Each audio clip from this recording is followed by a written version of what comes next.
Good morning, Bucknutters. Welcome into the Bucknuts Morning 5 here on Monday, January 4th, 2016. I am Dave Biddle, and I am happy to be joined by Bucknuts contributor Jonah Booker. It's a little strange to say 2016, J-Book. Happy New Year to everybody. Happy New Year to you, Jonah. And I want to get your take on the Ohio State players that have already announced they're leaving early for the NFL. They are, of course, Joey Bosa, Ezekiel Elliott, Darren Lee, Cardale Jones, and Tyvis Powell. No surprises there, in my opinion, although I know some Ohio State fans have said Powell is a surprise in their mind. What are your thoughts, J-Book, on the players we know are definitely leaving? Well, the guys that announced that they're definitely leaving, no surprise with Elliott, Bosa, Lee. Those guys are projected first-round draft picks. You can't pass up that type of money.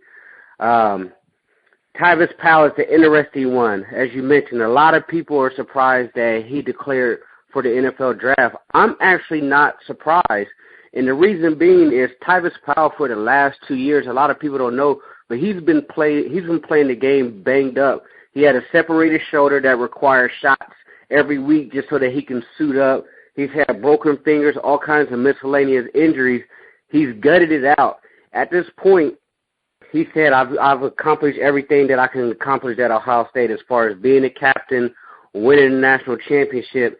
So for him, even though he may not be an early round draft pick, he's a guy that's looking at, hey, I can leave right now, make an NFL roster, and make a minimum $450,000 per year, and that will go up next year if he's able to make an NFL roster. So for him, you know, a lot of people say, hey, Tyvis made a huge mistake, but to him, with those type of injuries that he suffered throughout his career at Ohio State, he might as well go get paid.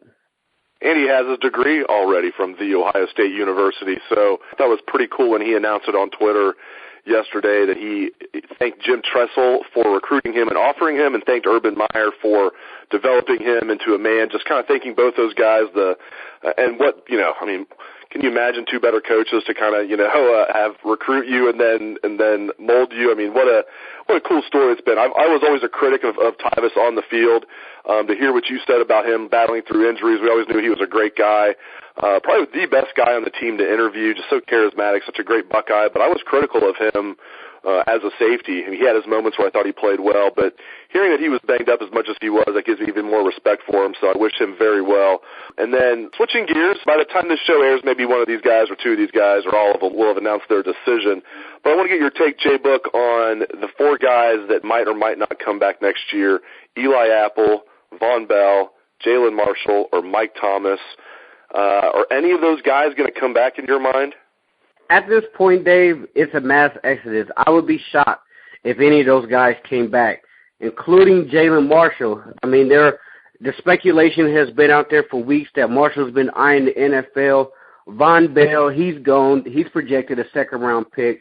Mike Thomas is projected a late first-round, early second-round pick. The wide receiver draft is not that deep this year, so I think Thomas is gone. Eli Apple, a lot of people think that he may come back, but I think he's going as well. His size at 6', 6'1" cornerback, NFL teams love that. He has length. He cashed in on a beautiful Fiesta Bowl performance by gaining defensive MVP. But Jalin Marshall is an interesting one because he's not polished as an NFL receiver. His return game is very good. He's gotten better at that. But to me, I think he's gone.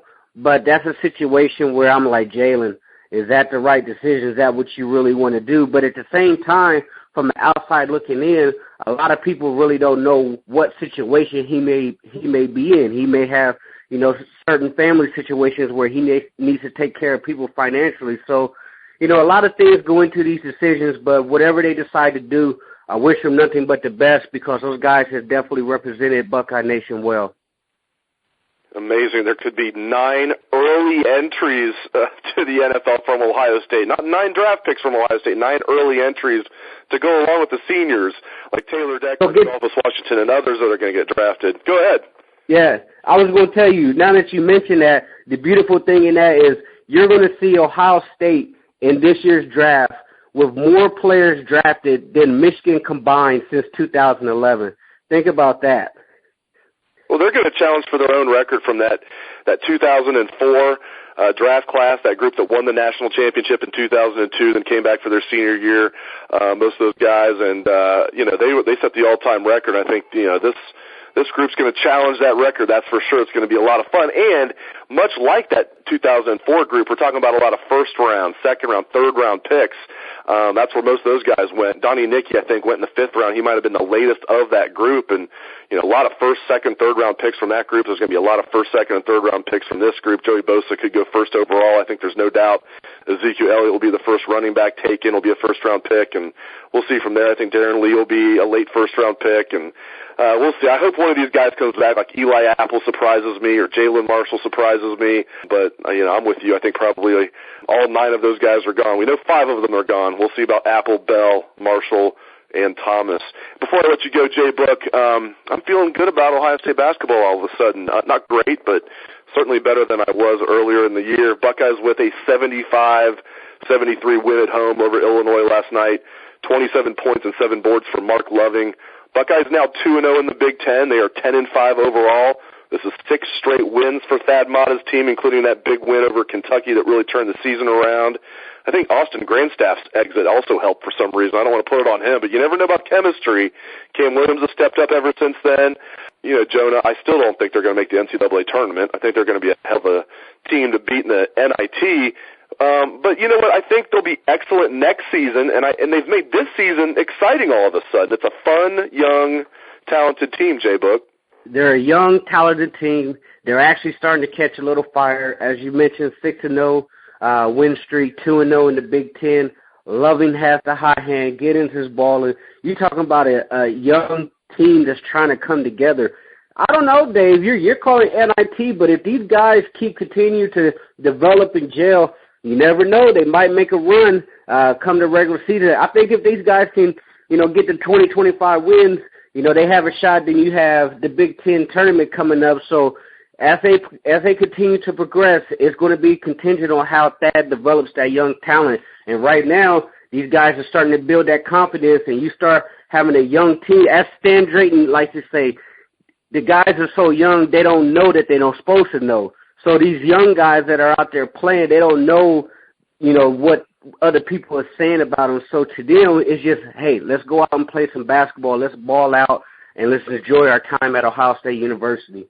Hey, I'd lied to you. One more quick topic. I'd be remiss if I didn't ask you about Jason Wint, the latest commitment in Ohio State's 2016 recruiting class. The 18th commitment. He's out of the same high school as Curtis Samuel, Erasmus Hall, Brooklyn, New York. Tough kid. I like his film. Your thoughts on Jason Wint? I love him. I love his attitude. What do you say? I want Buckeye Nation to know that I'm bringing the hammer at safety. That right there gets me fired up. And he told our own, very own Alex Gleitman that he told Urban Meyer that he's going to put Jabril Peppers on his ass on kickoff team. You got to like a confident young man like that. He's coming in. He's looking to bring the wood. Ohio State, we need to fill up that secondary because of a lot of the early entries and injuries on the knees and the foots of Smith and Cam Burrow. So if you can get a guy that's coming back there to lay the wood, I'm all for it. Well, fantastic insights as always from Jonah Booker. Thank you very much, J-Book. You can catch him on Bucknuts. He does outside Columbus. He's all over the front row message board. Thank you very much, Jonah. And thanks to the listeners out there. Appreciate you guys tuning into the show. Hope you have a great day. Take it away, best damn band in the land.